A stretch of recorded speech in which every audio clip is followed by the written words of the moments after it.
সাঈদ ইবনে হারিস রাদিয়াল্লাহু আনহু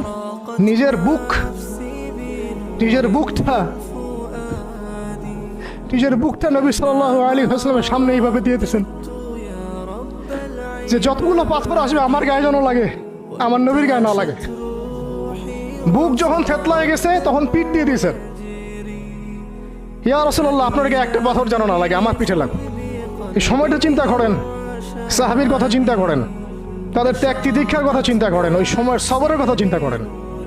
এমন পাথর মারা হচ্ছিল যে রাসূল সাল্লাল্লাহু আলাইহি ওয়াসাল্লামের মানে গায়ে লেগে রক্ত বের হতে হতে সেই রক্ত দিয়ে পায়ের যে জুতাটা আছে এই জুতাটা আটকে গেছে এইভাবে। আর কার এগেইনস্টে করছে? আল্লাহর প্রিয় হাবিব, যার জন্য আল্লাহ পাক ফিরদাউস রেখেছেন, মাকামে মাহমুদ রেখেছেন, যার সুপারিশ ছাড়া আমরা মনে হয় না জান্নাতে কেউ যেতে পারবো, অসম্ভব।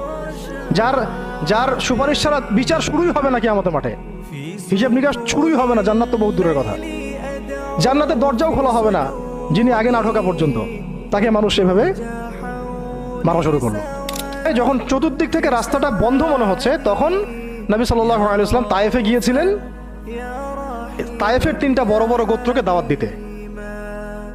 উদ্দেশ্য হচ্ছে তায়েফবাসী যদি ইসলাম কবুল করত তাহলে মক্কার এই কুরাইশদের বিরুদ্ধে একটা বড় সাপোর্ট পাওয়া যেত। সাঈদ ইবনে হারিস রাদিয়াল্লাহু আনহু নিজের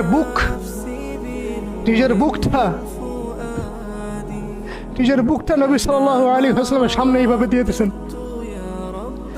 যে যতগুলো পাথর আসবে আমার গায়ে যেন লাগে, আমার নবীর গায়ে না লাগে।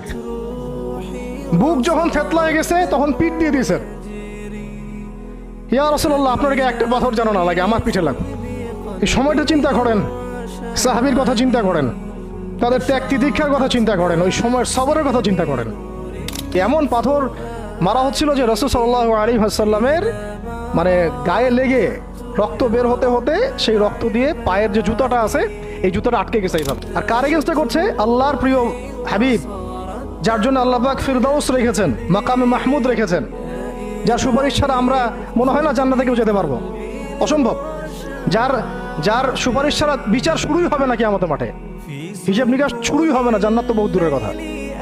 জান্নাতের দরজাও খোলা হবে না, যিনি আগে না ঢোকা পর্যন্ত তাকে মানুষ সেভাবে মারা শুরু করলো।